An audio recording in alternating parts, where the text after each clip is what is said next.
Je m'appelle Gilles Rex, je suis major de police et je travaille à l'identité judiciaire depuis 1994 et dans ce service régional d'identité judiciaire de Paris depuis 2000. Ma fonction ici maintenant se trouve à l'état-major, mais pendant de nombreuses années, j'ai fait partie de la permanence judiciaire où je sortais sur les scènes de crime, les scènes d'infraction en général, mais plutôt les scènes de crime. Et ensuite, j'ai même été à la section dactylotechnie dans le groupe des traceurs, où je traitais la trace retrouvée sur les lieux pour la rentrer dans le système informatisé contemporain, le fichier automatisé des empreintes digitales.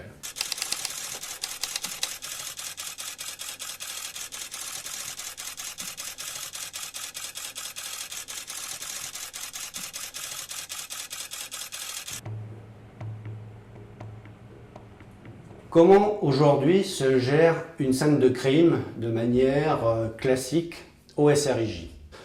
Évidemment, pour nous, tout ceci consiste à figer les lieux. Quand on arrive, évidemment, on trouve les morts, il n'y a plus rien, il n'y a plus d'effervescence sur les lieux, sur place, et si je peux dire, le terrain qui nous est laissé est à nous, exclusivement à nous.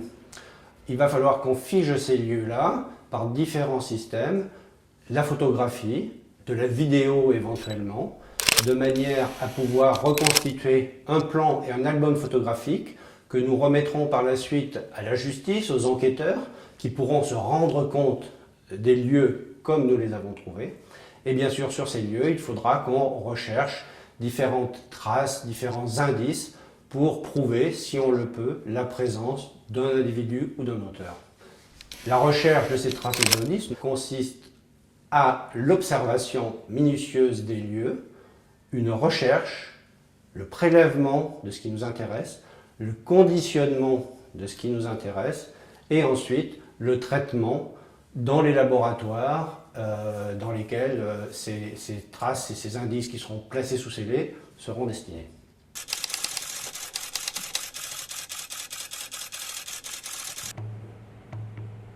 Les traces que nous pouvons relever sont diverses. Des traces visibles et des traces latentes. Les traces visibles, celles que tout le monde peut voir naturellement. Des traces visibles en couleur, le sang bien sûr, je pense au sang, hein, donc des traces rouges qui peuvent être du sang. Ou des traces de doigts qui sont apposées très visiblement sur des verres, des carreaux, des portes, différents supports.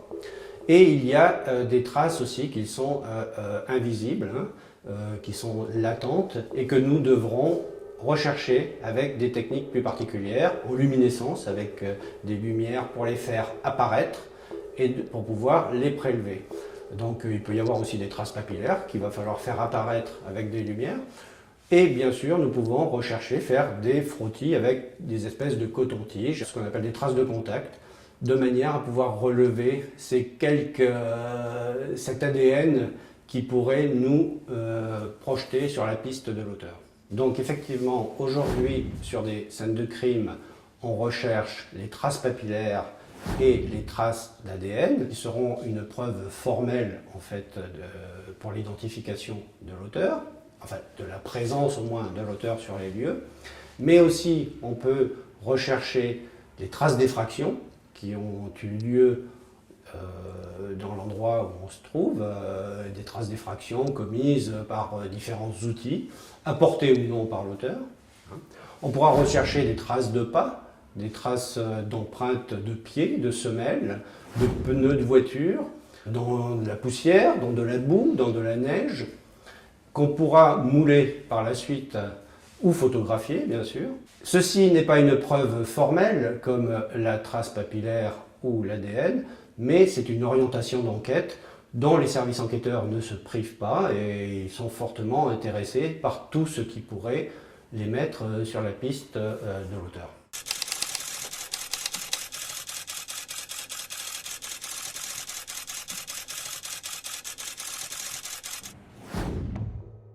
Bertillon lui-même, à son époque, était très attentif au développement de ces techniques-là.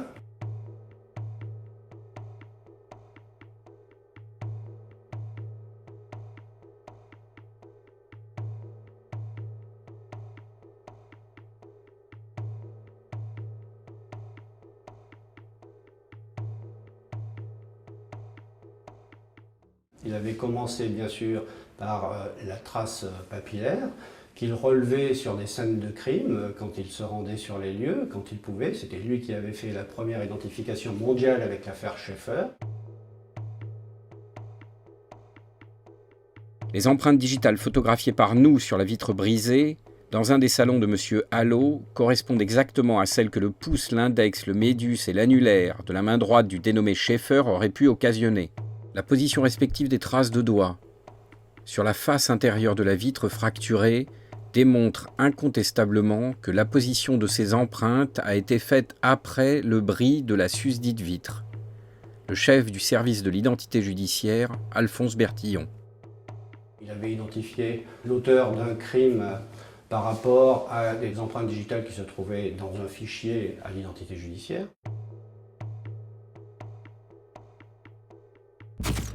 Il photographiait les outils, les traces d'outils pour voir s'il pouvait les mettre en corrélation et ce qu'il pouvait prouver par rapport à ça.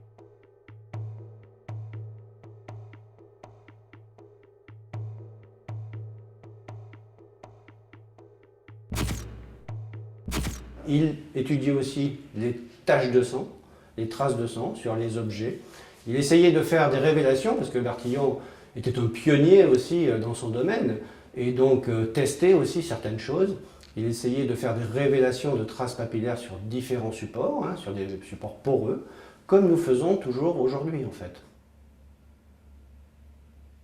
Et il avait développé aussi une technique de photographie métrique sur les lieux, et on pouvait voir, en regardant la photographie des lieux du crime, se rendre compte de la profondeur de la scène et de la distance qu'il pouvait y avoir entre le corps et tel indice qu'on pouvait voir sur le sol, par exemple. C'était un souci pour lui de minutie, de précision, de vérité, comme nous essayons de faire aujourd'hui. Bien sûr, avec des techniques contemporaines, des techniques informatiques, des appareils photographiques numériques, mais nous sommes dans la continuité de ce que nos grands anciens ont tenté d'explorer en matière de police technique et scientifique.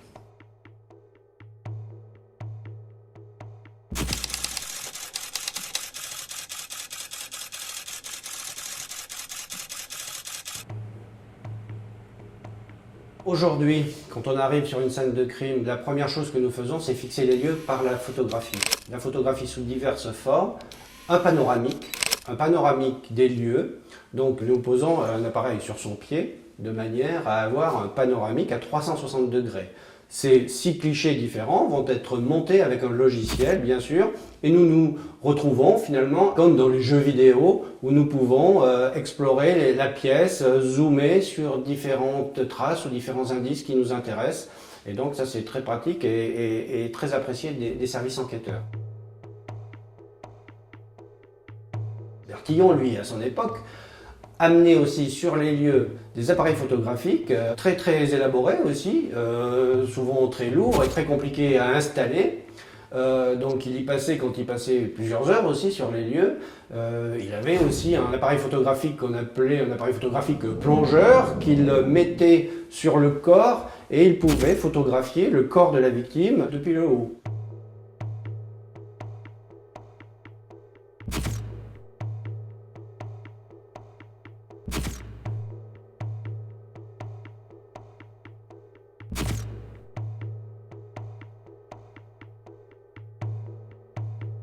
Avec sa photographie métrique, il avait plusieurs plans, il prenait plusieurs plans des pièces. Alors, il n'en prenait pas non plus autant que nous maintenant. Maintenant, sur une scène de crime, nous pouvons prendre plusieurs centaines de clichés. Ça nous convient et si c'est pas bon, on peut les effacer bien sûr, ou les retravailler, ou améliorer la lumière. Lui, il n'en prenait quand même pas autant, il en prenait quelques dizaines peut-être, en fonction des scènes de crime qu'il avait à faire. Et il se concentrait sur cette photographie, parce que Bertillon, je crois que c'était son truc, la photographie. Il aimait ça plus que les empreintes digitales qu'il n'avait pas lui-même mises au point. C'est Galton qui avait mis ça au point bien avant Bertillon. Et même si Bertillon avait fait la première identification en 1902 d'un auteur grâce à ces traces papillaires retrouvées sur les lieux. C'est pas lui qui avait mis au point ce système et qui avait développé ce système.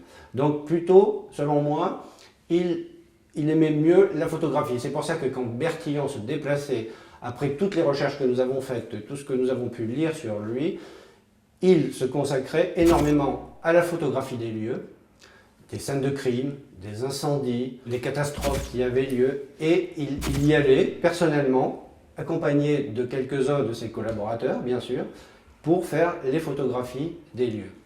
En ce qui concerne les traces papillaires, malgré tout, il avait intégré qu'il fallait aussi travailler sur la trace papillaire et rechercher les traces papillaires sur les lieux et sur les crimes en particulier. Donc, à partir de 1902, il a ce premier succès, ça le touche ou ça le touche pas, et à partir de ce moment-là, il commence à développer ces techniques-là et à prélever des bouteilles, des supports sur lesquels on voit des traces papillaires.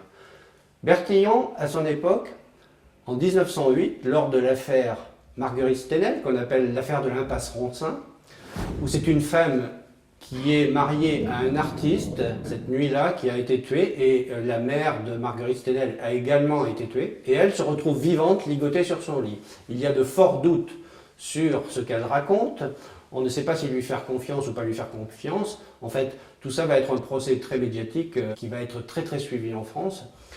Bon, sur cette affaire-là, Bertillon a un problème. Il y a un cruchon rempli d'alcool qui est retrouvé et sur lequel, selon lui, il y a des traces papillaires. Mais comme la surface est ronde, avec un appareil photo normal, on ne peut pas prendre la totalité du cruchon. Il y a une déformation de la photographie. Lors de cette affaire-là, et pour cette occasion, il va inventer le premier, finalement, panoramique de l'époque. Il prend une tournette, comme une tournette d'artiste sur laquelle on moule des objets. Il va faire 12 clichés du cruchon en le faisant défiler et en le prenant successivement, qu'il va lui-même recoller les uns à côté des autres de manière à retrouver cette forme plane et pouvoir exploiter dessus 3 traces papillaires. Donc finalement, ce que nous pouvons peut-être croire aujourd'hui être des grandes révolutions technologiques ont existé avant, sous d'autres formes, mais dans l'esprit c'était déjà là, si nous analysons un peu l'histoire et si nous lisons les choses qui se sont passées avant. Alphonse Bertillon met au point la photographie descriptive des objets afin de pouvoir agrandir à des fins d'analyse certains indices infimes susceptibles d'y figurer.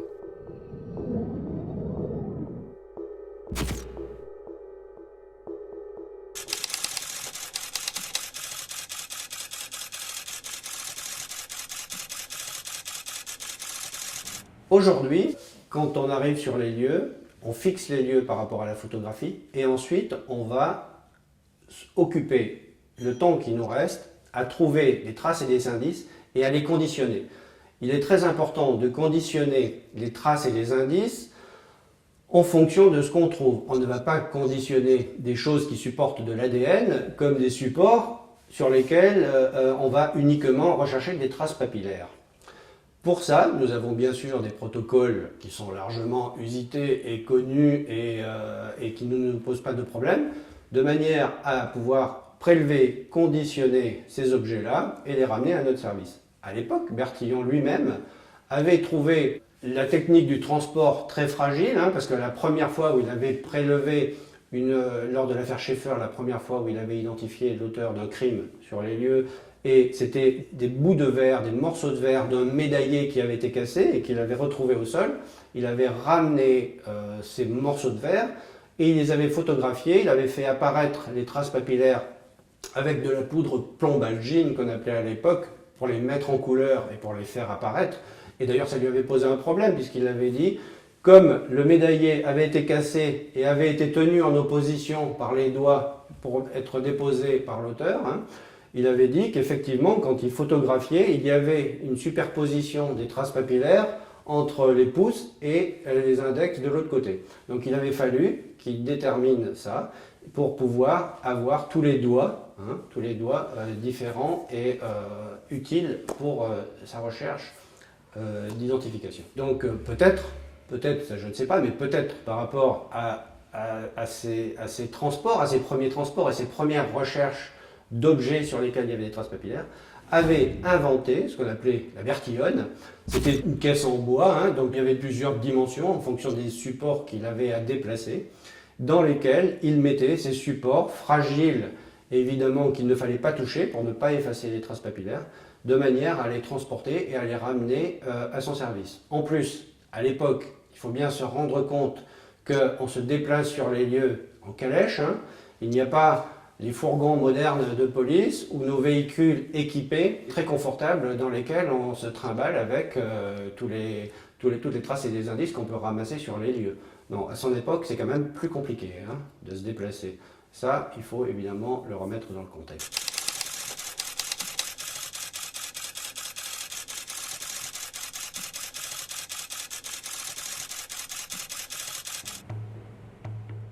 Aujourd'hui, il nous est arrivé, ici à tous, d'aller sur des scènes d'infraction, de cambriolage ou de crime, et de retrouver des bougies qui avaient servi dans le noir à se déplacer, qui avaient fondu et qui avaient laissé les traces de doigts des auteurs. Il nous est arrivé d'aller sur des cambriolages dans des sociétés avec ce qu'on appelle donc des escaladeurs, hein, des grimpeurs qui montent et qui posent leurs semelles de pas sur le bord des fenêtres, qui sont souvent toutes pleines de poussière et qui enlèvent la poussière en laissant la trace de pas, ou dans la neige, ou dans la boue, ou des pneus de voiture qu'on voit arriver dans des bois, au bois de Vincennes, au bois de Boulogne, sur un chemin abandonné, et manifestement prouvant qu'un véhicule est arrivé juste à côté du corps. Donc tout ceci sont des traces d'outils ou des traces d'objets qui ont servi à la commission, vraisemblablement à la commission ou à l'élaboration du crime. Il va falloir qu'on relève ces traces-là en les photographiant dans un premier temps et souvent en les moulant par la suite. Bertillon lui-même avait développé cette technique de la galvanoplastie où il commençait à mouler des traces, il avait même moulé des traces d'outils aussi, des traces de pas, des traces, on en a justement la trace, si je peux dire. Et donc il avait commencé à penser qu'il fallait aussi garder comme preuve ces traces-là qui vont disparaître si on ne fait rien, par les intempéries, naturellement avec le fil du temps qui vont disparaître. Donc il en gardait la preuve avec des moulages pour pouvoir les présenter éventuellement aux magistrats par la suite et aider les enquêteurs à avancer dans leurs investigations. Donc ces traces-là, aujourd'hui mais comme hier, ne sont pas une preuve formelle, c'est une orientation d'enquête. La preuve formelle aujourd'hui se tient dans la trace papillaire, qui est une preuve formelle, l'ADN, qui est une preuve formelle, et l'odontologie. Nous avons trois manières d'assurer que cette personne, si elle est détentrice d'une des traces papillaires qu'on a retrouvées sur les lieux, de son ADN ou d'une trace de dent, de morsure ou de quelque chose comme ça, donc on peut formellement affirmer qu'elle était présente. Qu'elle soit l'auteur ou non, ça c'est à l'enquête de le déterminer. En tout cas, cette personne était là. Les traces moulées, les traces que nous moulons, que Bertillon pouvait mouler, ne sont pas des traces formelles. C'est-à-dire qu'aujourd'hui, nous allons trouver une empreinte de basket dans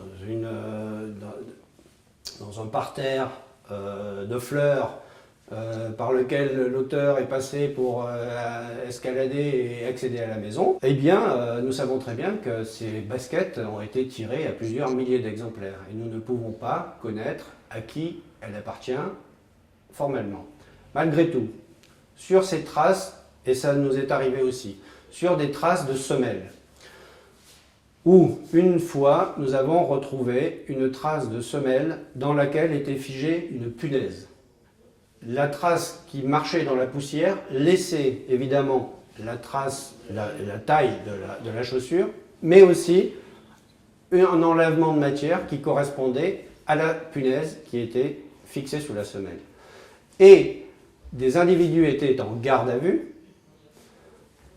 Parallèlement, nous nous sommes déplacés, nous avons regardé comment ces individus étaient habillés.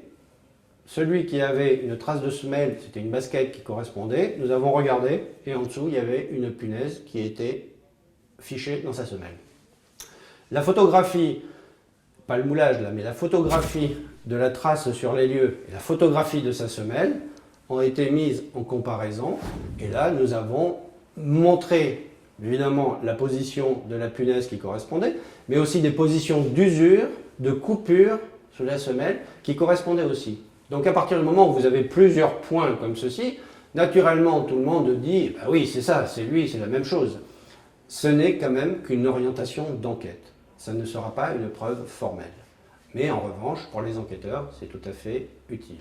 Bertillon lui-même faisait à son époque des moulages de semelles et regardait les semelles, comment elles étaient constituées. Et s'il avait l'auteur, pouvait aussi regarder en dessous les semelles. À cette époque-là, elles étaient cloutées, grossièrement cloutées pour certaines, et de manière plus fine, ou même cousues pour d'autres, en fonction de la valeur des chaussures et en fonction de la classe sociale qui portait ces chaussures. Et donc, en voyant des semelles, déjà à l'époque, ils pouvaient regarder, se dire, eh bien, ça c'est plutôt de la chaussure grossière qui correspond à tel godillot ou tel sabot, et ça c'est une chaussure plus fine. Et peut-être qu'à l'époque, la sûreté parisienne, la fameuse grand-mère de la brigade criminelle actuelle, donc pouvait être orientée, simplement orientée, vers des auteurs ou vers d'autres.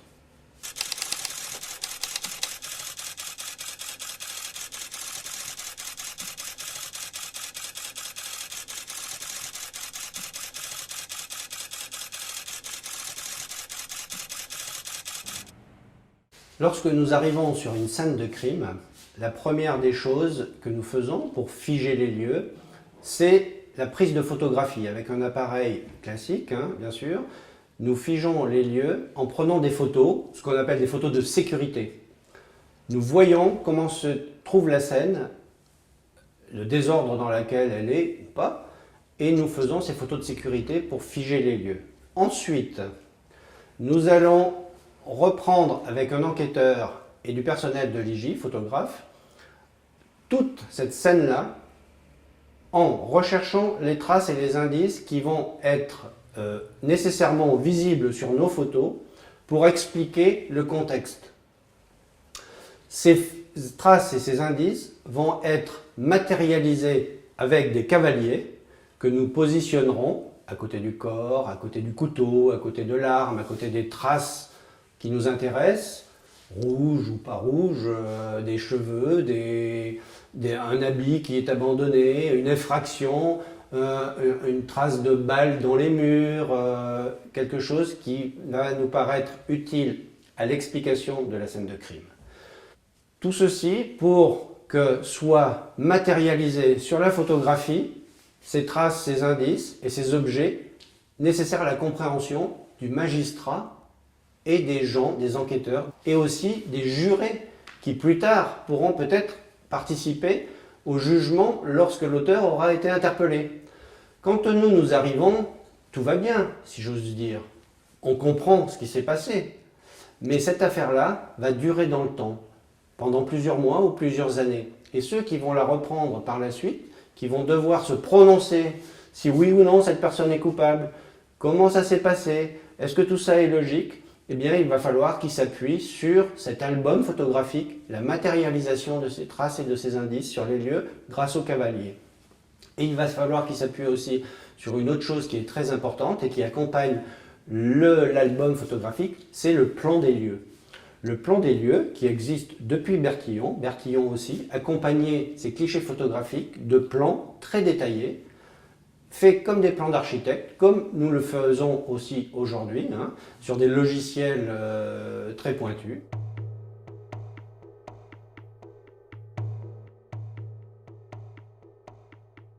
L'utilisation par Bertillon d'un perspectromètre, appelé aussi abac redresseur, facilite grandement, à partir des photographies métriques qu'il confectionne, l'exécution d'un croquis planimétrique détaillé de l'espace représenté. Grâce à ce dispositif, il peut ainsi documenter avec exactitude les scènes de crime, et faciliter la compréhension spatiale du déroulement des homicides. Et donc, ce plan des lieux accompagne l'album photographique pour se rendre compte, évidemment, des distances. Parce qu'il n'y a pas que des plans effectués dans un lieu clos, dans un appartement, une maison ou un hall d'immeuble. Il peut y avoir des plans avec des cheminements très complexes en extérieur, sur plusieurs routes, sur plusieurs avenues, dans un bois. Et là, il faut bien qu'on ait une échelle pour voir des chemins de fuite, des prélèvements qui auront été faits, des objets abandonnés, cachés, enterrés. Donc tout ça va figurer sur le plan. Voilà ici un plan et une photographie métrique d'une partie du bois de Boulogne, réalisée par Alphonse Bertillon à l'occasion du meurtre d'une prostituée en novembre 1912. Et aussi le plan peut servir plusieurs années après, lorsque cette affaire est à l'instruction. Si un jour le juge d'instruction, quand il va prendre cette affaire plusieurs mois après et plusieurs années après, il se dit « oui, mais j'aimerais faire une reconstitution. Allons sur les lieux. » Mais depuis, sur les lieux, les gens qui habitaient dans l'appartement ont déménagé, évidemment, tout a été changé. Les meubles mobiliers, et lui, il va demander de remettre en place comme c'était, avec la chaise couchée ici, la table contre la fenêtre qui a servi à l'escaladeur, le couteau abandonné sur la table de la cuisine, etc. Qu'est-ce qui va nous servir à faire ceci, à remettre en place dans les lieux les choses comme elles étaient? C'est l'album photographique et le plan.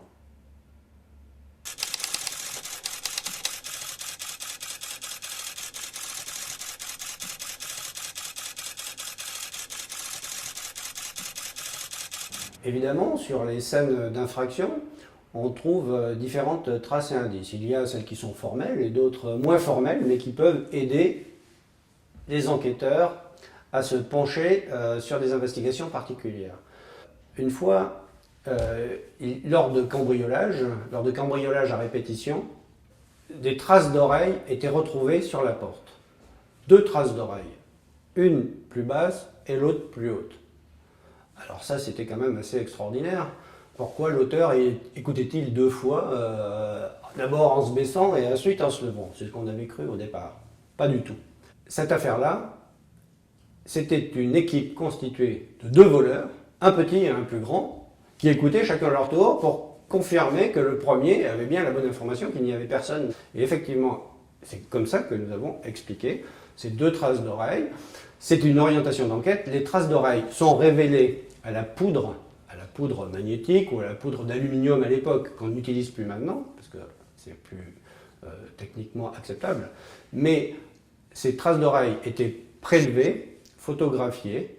Et comment procédions-nous pour la comparaison entre ces traces d'oreilles-là et les auteurs? C'était aussi en leur ancrant le lobe de l'oreille, puisque le lobe de l'oreille est quelque chose que chacun de nous a de très particulier, d'individuel en fait, qui ne ressemble à aucun autre.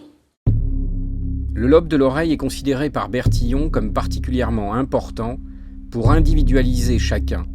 Il en décrit précisément toutes les caractéristiques.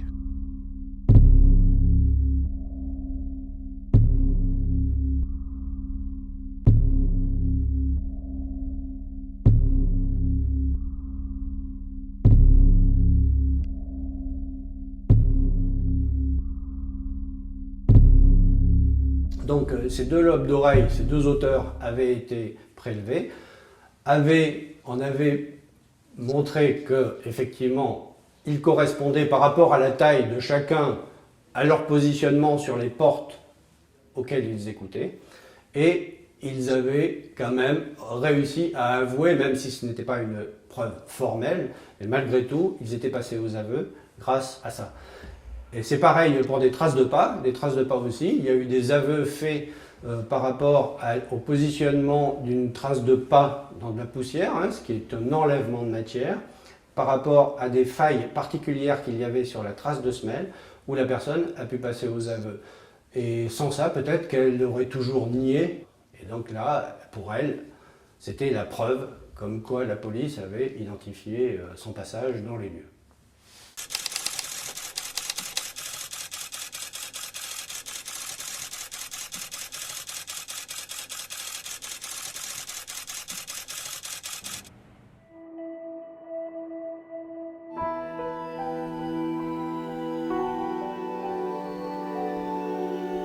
Nous sommes ici dans la tour Bombec. C'est une des tours du quai de l'Horloge qui correspond à la conciergerie de l'époque. Et cette tour Bombec, selon les historiens, peut avoir plusieurs significations. Bombec parce qu'elle était bombée et que peut-être c'est elle qui défendait le mieux l'accès à l'île de la Cité. Ou alors Bombec, elle fait penser à celui qui a bon bec, qui parle facilement, parce qu'en fait ici, elle servait de cachot et de salle de torture. Des personnages fameux et célèbres y sont passés et y ont été torturés. Ravaillac, Damiens, le dernier régicide, la Voisin, la fameuse empoisonneuse, et bien d'autres. Elle a une résonance très particulière qui est juste due à sa configuration, où si on se place au centre absolu de cette tour, on entend une résonance qui nous revient en écho dans les oreilles. Il y a même un crochet qui est tout à fait au plafond et pour lequel on disait qu'une cage y était montée avec la personne qu'on torturait à l'intérieur. Et si on se mettait tout autour de cette salle en parlant à l'unisson, cette personne pouvait devenir folle. Donc ça, c'était aussi une technique de torture. Ceux qui étaient torturés ici, comme Ravaillac ou alors comme Damiens surtout, il y a des écrits, de nombreux écrits, l'avait été fait à l'aide donc des coins pour les faire parler. Il y avait différentes étapes de torture, des tortures simples, des tortures douces, peut-on dire, des tortures beaucoup plus compliquées. Bon, Damiens, lui, a été écartelé plus tard en place publique, après être passé devant Notre-Dame pour y faire repentance. Et voilà, quoi, ça se terminait toujours très mal. Donc cette salle, effectivement, a aussi une continuité dans notre histoire de l'identité judiciaire. Avant, à l'époque, au Moyen-Âge, on essayait d'y extorquer les aveux. Et maintenant, on y entrepose du matériel pour rechercher des preuves indiciales sur les scènes de crime.